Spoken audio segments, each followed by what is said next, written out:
Phil Leakey's workshop became a laboratory of nightmares when he crafted Christopher Lee's monstrous visage for The Curse of Frankenstein.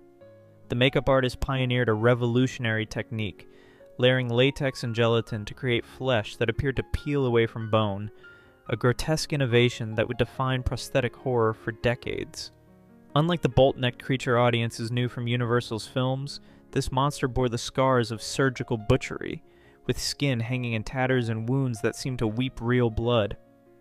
The bandage removal scene pushed boundaries that censors weren't prepared to cross. When those cloth strips fell away, revealing Lee's disfigured features beneath layers of meticulously applied prosthetics, the British Board of Film Censors demanded immediate cuts. The graphic nature of the reveal, complete with exposed muscle tissue and oozing sores, proved too disturbing for 1957 audiences. Several seconds of the monster's face had to be trimmed before the film could secure its UK release. Leakey's technique involved building up multiple layers of different materials, each designed to catch light differently and create the illusion of depth beneath damaged skin. The gelatin provided translucency that mimicked real flesh, while the latex offered durability for multiple takes. This painstaking process required hours of application each filming day, with Lee enduring the claustrophobic experience of having his entire face reconstructed. The censorship battle highlighted just how effectively Leakey had succeeded in his mission. When officials deemed the monster too realistic, too visceral for public consumption, it confirmed that prosthetic horror had entered a new era. The face that launched 1,000 nightmares had also established the template for every gruesome transformation that would follow. Patricia Jessel's agonized screams echoed through cinema halls with a visceral authenticity that left audiences genuinely disturbed. Some critics felt the actress delivered her witch-burning performance with such raw intensity that viewers experienced genuine discomfort witnessing the scene. The film's sound design captured every gasp and whimper, creating an audio landscape of suffering that complemented the scene's visual brutality. While the film evokes the atmosphere of 17th century witch trials, the burning at the stake depicted draws from European witch-burning iconography rather than New England practices. Historical records show that Salem witch trial victims were hanged, not burned, making the film's execution method a dramatic interpretation rather than regional accuracy. Director John Llewellyn Moxey crafted the sequence to mirror European witch-burning traditions, where flames consuming victims created the visceral imagery audiences witnessed. The scene's visual elements reflect European execution methods, with the way fire crept up Jessel's costume and the positioning of the pyre following continental practices rather than colonial Massachusetts traditions. This artistic choice enhanced the film's gothic atmosphere while departing from strict New England historical accuracy. Flame lighting became a character unto itself, casting dancing shadows that transformed the execution chamber into a claustrophobic hell. The flickering illumination created an oppressive atmosphere where darkness seemed to press against the screen, trapping viewers in the scene's mounting horror. The lighting design contributed to a sense of enclosure, making audiences feel as trapped as the condemned witch herself. The film's sound effects layered crackling audio with Jessel's performance, creating an audio tapestry that made flesh seem to sizzle. According to some accounts, the combination proved so effective that theaters reported disturbed reactions from patrons during the burning sequence.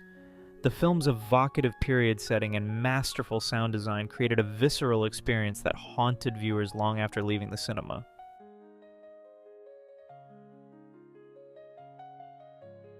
Roger Corman's 1961 adaptation transformed Edgar Allan Poe's psychological tale into a visual nightmare that weaponized every frame. Many critics consider the pendulum sequence one of cinema's most methodical torture scenes, where Vincent Price's bound protagonist watches death approach with mechanical precision. Unlike the story's implied horror, Corman's version made the blade tangible, a genuine steel edge that gleamed under studio lights and cast real shadows across Price's terrified features.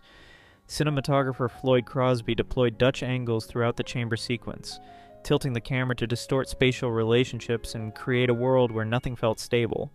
The technique transformed the dungeon into a disorienting maze where walls seemed to lean inward and the ceiling appeared to press downward. Film scholars argue that these skewed perspectives made viewers feel as trapped and helpless as the victim, turning the screen itself into a claustrophobic prison. The pendulum's arc became a countdown to death. each swing bringing the razor-sharp edge closer to Price's chest. Production notes reveal that the actual blade measured several feet in length, its weight requiring careful choreography to maintain the illusion of mortal danger without risking the actor's safety. The mechanical precision of the device, tick by tick, swing by swing, created a rhythm of dread that many viewers and critics found almost unbearably tense. Crosby's camera work emphasized the blade's hypnotic motion, following its path with smooth tracking shots that some critics argue made viewers complicit in the torture. The cinematographer captured each swing from multiple angles, building tension through repetition, while the steel edge crept incrementally closer to its target. Poe's original 1842 story relied on imagination to conjure terror, but Corman's adaptation made fear visible. The combination of authentic steel, distorted angles, and Price's desperate performance is often cited as a defining example of claustrophobic horror.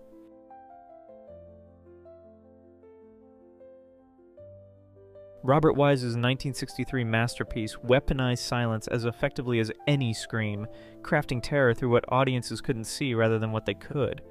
The Haunting revolutionized horror by proving that architectural distortion and meticulously layered audio could generate more fear than any monster ever could. Sound supervisor Murray Spivak created an invisible orchestra of dread, creaking floorboards that groaned without footsteps, doors that slammed in empty corridors, and whispers that seemed to emanate from the walls themselves. Julie Harris's performance as Eleanor Lance required extraordinary emotional endurance, with multiple takes pushing the actress to genuine exhaustion. Some accounts suggest that Harris would collapse between scenes, her voice hoarse from screaming at invisible tormentors. The intensity demanded by Wise meant that Harris often delivered her most unhinged moments after reaching a state of physical and emotional depletion, lending authenticity to Eleanor's psychological breakdown that no amount of method acting could replicate. The film's sound design became a character in its own right, with the sound team layering ambient noise to create an atmosphere where Hill House seemed perpetually alive. Every creak suggested movement, every silence threatened eruption. The audio landscape made viewers strain to hear what lurked beyond perception, turning their own heightened attention into a source of mounting anxiety. Wise's approach established a new benchmark for implied horror, proving that suggestion could devastate audiences more effectively than explicit imagery. The film's influence rippled through decades of psychological thrillers, with directors studying its techniques for generating fear through architectural menace and sonic manipulation. Critics recognized that The Haunting had fundamentally altered horror cinema's relationship with the unseen, demonstrating that the most terrifying monsters were those that existed entirely in the mind.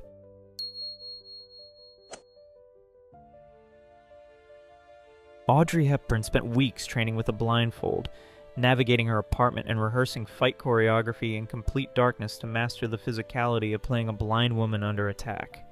The preparation proved essential for 1967's Wait Until Dark, where her character Susie Hendricks faces a deadly intruder at a rain-soaked window while trapped in sensory darkness. Hepburn's commitment to authenticity meant learning to trust sound, touch, and spatial memory, skills that translated into a performance where every stumble and desperate grab felt genuinely disorienting.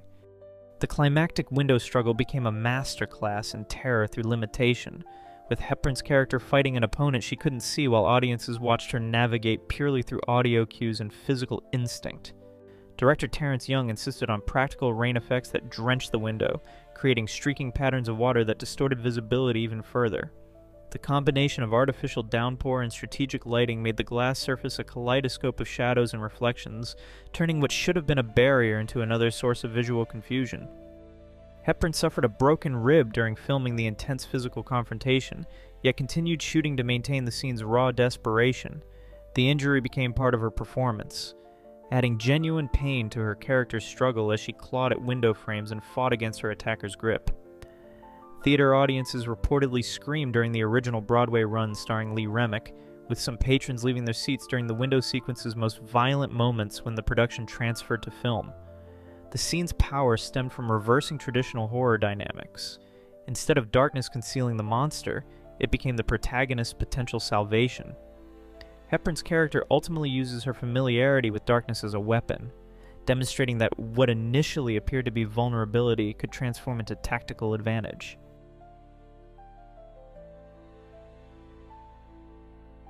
Anton Diffring's portrayal of Dr. Georges Bonnet transformed surgical precision into something deeply unsettling, delivering each medical procedure with the cold detachment of a butcher rather than a healer.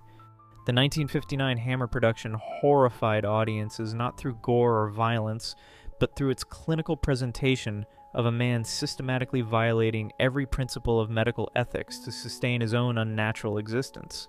Diffring's performance stripped away any trace of humanity from the operating theater, presenting surgery as mechanical ritual rather than life-saving intervention.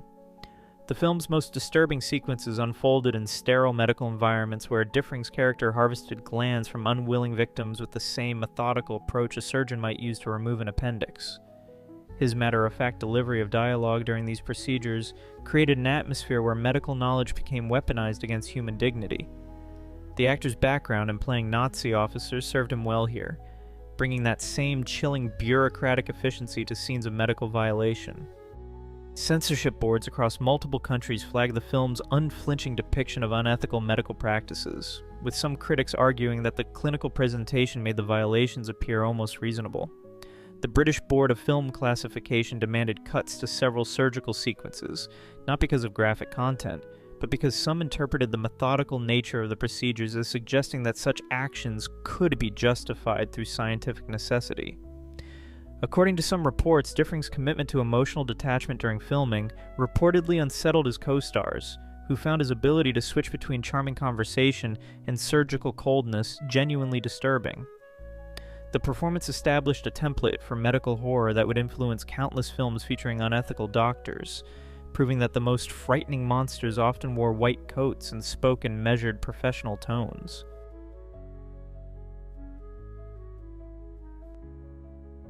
Barbara Steele's emergence from her cobweb tomb in Black Sunday stands as perhaps the most haunting resurrection sequence ever captured on film, achieved through weeks of meticulous preparation that transformed a simple coffin into a masterpiece of Gothic atmosphere. Set designers spent many hours collecting actual spider webs from abandoned buildings and cellars, preserving each delicate strand in special containers before carefully applying them to create the organic decay that would frame Steele's awakening. The fragile nature of real webs meant the crew had to work with surgical precision, as a single careless movement could destroy hours of painstaking arrangement. The iconic crucifix scars marking Steele's eyes required heated metal props pressed directly against her skin, leaving temporary but convincing impressions that added visceral authenticity to her character's torment. Between takes, crew members applied ice packs to reduce swelling and discomfort, but according to some crew recollections, Steele reportedly insisted on multiple takes to achieve the perfect shot. The actress spent extended periods lying motionless inside the cramped coffin, enduring claustrophobic conditions that heightened the sequence's unsettling atmosphere through her genuine discomfort. Mario Bava's decision to film the resurrection in extreme close-up created an intimacy that forced audiences to confront every detail of Steele's transformation from corpse to vengeful spirit. The combination of authentic decay, physical marking, and Steele's mesmerizing performance established a new standard for vampire cinema that abandoned traditional Gothic romance in favor of visceral horror. Her piercing gaze through those branded eyes became the template for numerous undead awakenings that followed, proving that practical effects and committed performances could create imagery more powerful than any special effect.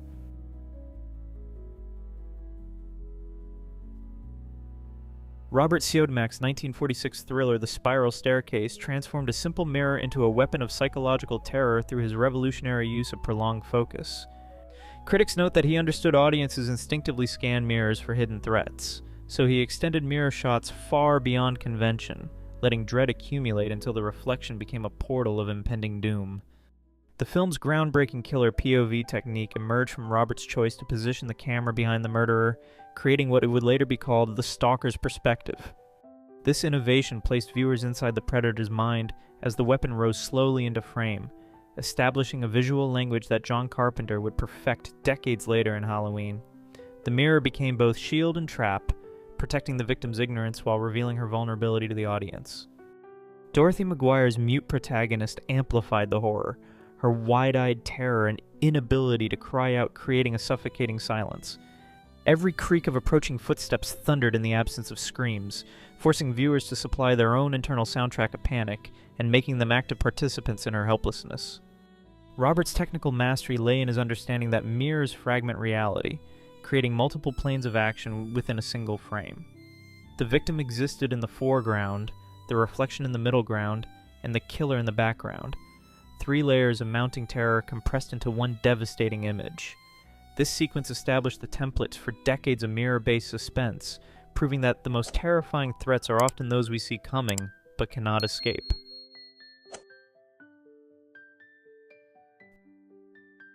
The antique mirror in Dead of Night's haunting segment wielded a supernatural compulsion that transformed its owner, Peter, into both victim and executioner, forcing him to relive a centuries-old murder through his own trembling hands. Director Alberto Cavalcanti employed innovative double-exposure photography to layer ghostly images within the mirror's ornate Victorian frame, creating spectral reflections that appeared to guide Peter's actions like a malevolent puppeteer. These ethereal overlays showed previous owners caught in the same deadly cycle, their faces flickering behind Peter's reflection as historical echoes demanding repetition. Some accounts suggest the mirror's elaborate gilt frame was sourced from actual 19th century estate sales, creating an unsettling temporal disconnect within the film's contemporary 1940s setting. Its Baroque flourishes and tarnished silver backing suggested decades of accumulated malice, while the aged glass distorted reflections just enough to make viewers question what they were actually seeing. Alberto understood that period-appropriate details would make the supernatural elements feel more authentic, grounding the fantastical possession in tangible historical weight. Peter's psychological deterioration unfolded through increasingly erratic behavior as the mirror's influence strengthened, blurring the boundaries between supernatural control and internal darkness. His attempted strangulation of his wife represented the climax of this mental collapse, where viewers couldn't distinguish whether ancient spirits were directing his actions or merely awakening his dormant, violent impulses. The scene's horror emerged from this moral ambiguity. Was Peter an innocent vessel for evil forces, or had the mirror simply revealed his true nature? Cavalcanti's masterpiece lay in creating a cursed object that functioned as both supernatural threat and psychological catalyst, establishing a framework for haunted artifacts that would influence horror cinema for decades.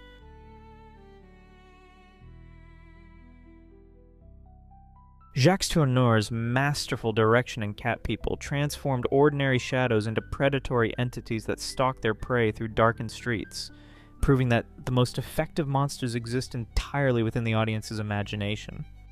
The film's revolutionary bus lighting technique created moving shadows that suggested feline movement without ever revealing the actual creature, allowing viewers' minds to conjure something far more terrifying than any costume or puppet could achieve.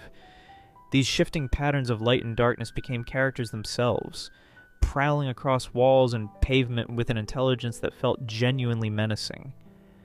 The legendary swimming pool sequence elevated this shadow work to pure artistry, using underwater sound effects to suggest a circling predator while keeping the threat completely invisible. Tourneur understood that the human ear could detect menace in the slightest audio disturbance. The gentle lapping of disturbed water became as frightening as any roar or growl. The sonic landscape created an omnipresent sense of danger that made the pool itself feel like a trap, with the victim floating helplessly in the center while something unseen circled below.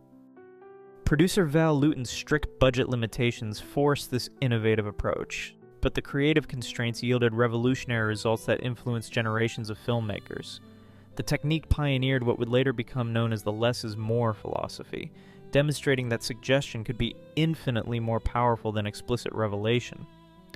This methodology would later inspire Steven Spielberg's approach to the shark in Jaws, where mechanical failures force similar reliance on implied threat rather than visible monster. Tourneur's genius lay in recognizing that transformation scenes didn't require elaborate makeup or special effects. They simply needed the audience to believe something terrible was happening just beyond their sight. Frederick March's agonizing transformation from Jekyll to Hyde in the 1931 film required 14 separate makeup applications during a single sequence, each layer meticulously timed to create the illusion of flesh reshaping itself in real time. The production team developed an innovative system using red filters, making certain makeup elements invisible under normal lighting but dramatically visible when the filters engaged. This optical wizardry allowed March to appear normal one moment and grotesquely distorted the next, all while the camera rolled continuously without cuts. The process took a physical toll on March, with each transformation requiring hours of preparation as makeup artists applied successive layers of gelatin and latex prosthetics. The red lighting posed additional challenges, forcing cinematographers to recalibrate equipment to maintain proper exposure as the transformation unfolded. March's performance captured genuine discomfort, as the heavy prosthetics restricted his facial movement and breathing, adding authentic suffering to Jekyll's fictional torment. Film historians consider this groundbreaking approach a model for later werewolf transformations, influencing effects in The Wolfman and An American Werewolf in London. March's achievement earned him the Best Actor Oscar, making him the first performer to win for a horror role, a testament to how his physical commitment elevated genre material into serious drama. The transformation sequence is credited with inspiring makeup artists to experiment with practical effects that achieved impossible changes through clever optical techniques. Critics argue the sequence's lasting power comes from its refusal to hide the transformation's pain, showing that becoming a monster involved real physical and psychological anguish, not just magical convenience. If you've enjoyed this video, please leave a like and comment. Also consider subscribing and hitting the notification bell to get notified of our new videos each week. Thanks for watching.